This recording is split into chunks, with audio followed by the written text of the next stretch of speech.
saya dari jurusan akuntansi Fakultas Ekonomi, mahasiswa Universitas Negeri Semarang. Nah, di sini saya akan membahas mata kuliah perilaku organisasi bab 6, yaitu persepsi dan pengambilan keputusan. Nah, yang pertama itu persepsi. Persepsi itu apa sih?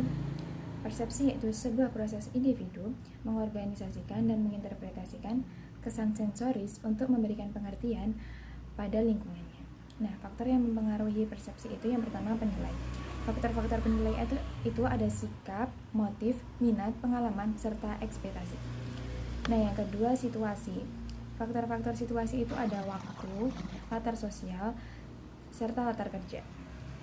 Nah, yang ketiga itu target. Faktor-faktor dari target itu ada inovasi, pergerakan, suara, ukuran, latar belakang, serta kesamaan. Nah, selanjutnya teori atribusi. Teori atribusi yaitu sebuah percobaan untuk menentukan apakah perilaku seorang individu disebabkan dari internal atau eksternal. Kesalahan yang sering dalam atribusi itu kecenderungan meremehkan pengaruh faktor-faktor eksternal dan melebihkan pengaruh faktor-faktor internal ketika melakukan penilaian mengenai perilaku orang lain. Nah, faktor yang mempengaruhi atribusi itu ada faktor internal. Faktor internal itu karakteristik personal yang menyebabkan perilaku. Sedangkan faktor eksternal yaitu karakteristik lingkungan yang menyebabkan perilaku. Selanjutnya penentu atribusi. Yang pertama itu perbedaan. Perbedaan yaitu perilaku yang berbeda dalam situasi yang berbeda. Yang kedua konsensus. Konsensus ini berhubungan dengan orang lain. Nah, yang ketiga konsistensi. Nah, sedangkan konsistensi ini berhubungan dengan waktu. Selanjutnya individu dalam menilai orang lain. Yang pertama itu perspektif selektif, yaitu kecenderungan untuk secara selektif menginterpretasikan apa yang seseorang lihat dalam basis minat, latar belakang, pengalaman, dan sikap seseorang. Yang kedua, persepsi selektif membuat kita membaca orang lain dengan cepat, tetap beresiko, menggambarkan gambaran yang tidak akurat. Nah, yang kedua, efek halo, yaitu kecenderungan untuk menggambarkan impresi umum mengenai seorang individu berdasarkan karakteristik unggul. Ini tuh kayak tidak peduli seseorang itu bagaimana, kemungkinannya Anda tidak akan mendapati hal itu sebagai tugas yang mudah. Pandangan efek halo itu pandangan kita mengontaminasi pandangan spesifik kita. Yang ketiga, efek kontra, yaitu evaluasi atas karakteristik seseorang yang dipengaruhi oleh perbandingan dengan orang lain yang baru muncul berperingkat lebih tinggi atau rendah dalam karakteristik yang sama. Dan yang keempat itu stereotip, menilai seseorang berdasarkan persepsi kelompok asal. Nah, selanjutnya ini hubungan persepsi dan pengambilan keputusan.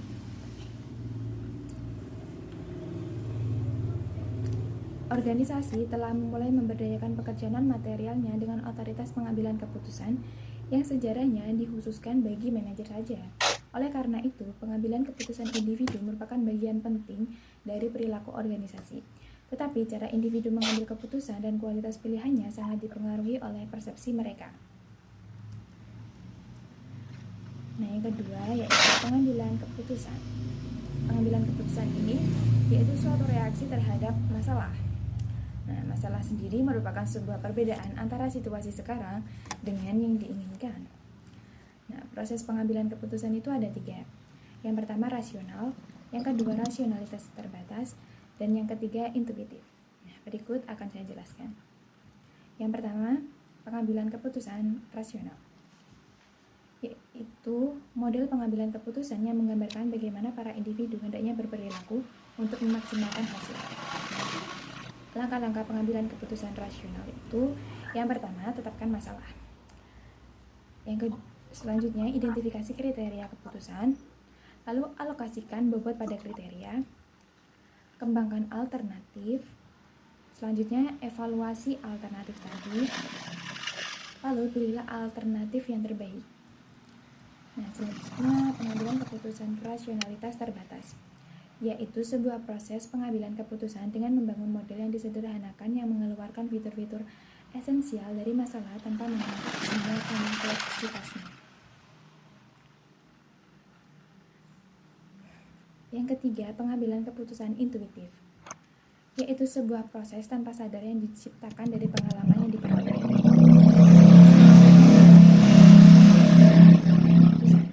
Yang pertama, bias terlalu percaya diri, yaitu kita cenderung terlalu percaya diri dengan kemampuan kita dan kemampuan orang lain, contohnya optimis berlebihan. Selanjutnya, bias jangkar, kecenderungan untuk bertahan pada informasi awal dan gagal menyesuaikan dengan informasi selanjutnya. Yang ketiga, bias konfirmasi, yaitu kecenderungan untuk mencari informasi yang membenarkan pilihan-pilihan masa lampau dan untuk mengurangi informasi yang menentang penilaian masa lampau. Yang keempat, bias ketersediaan, yaitu kecenderungan orang untuk mendasarkan penilaian pada informasi yang siap tersedia bagi mereka. Yang kelima, eskalasi komitmen, yaitu komitmen yang meningkatkan pada sebuah keputusan sebelumnya meskipun adanya informasi negatif. Yang keenam, kesalahan acak, yaitu kecenderungan individu untuk percaya bahwa ia mampu memprediksi hasil dari peristiwa acak. Yang ketujuh, aversi resiko, yaitu kecenderungan untuk lebih memilih yang pasti dari yang jumlah yang menengah daripada hasil yang lebih beresiko. Bahkan sekalipun hasil yang lebih beresiko itu memiliki ekspektasi payoff yang lebih tinggi. Yang kedelapan, bias retrospeksi, yaitu kecenderungan yang salah dalam mempercayai sesudah hasil dari suatu peristiwa sebenarnya diketahui bahwa seseorang tadinya akan dapat memprediksinya secara akurat. Selanjutnya,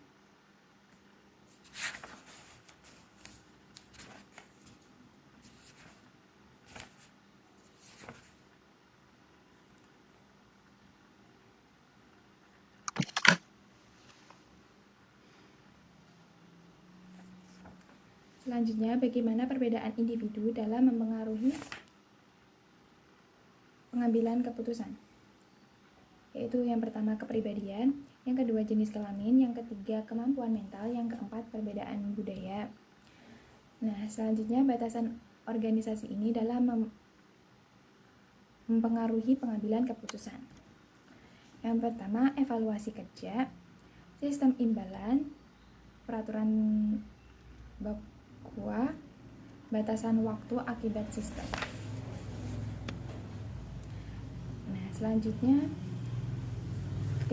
kriteria keputusan etis. Yang pertama itu utilitarianisme, yaitu pengambilan keputusan berdasarkan keluaran.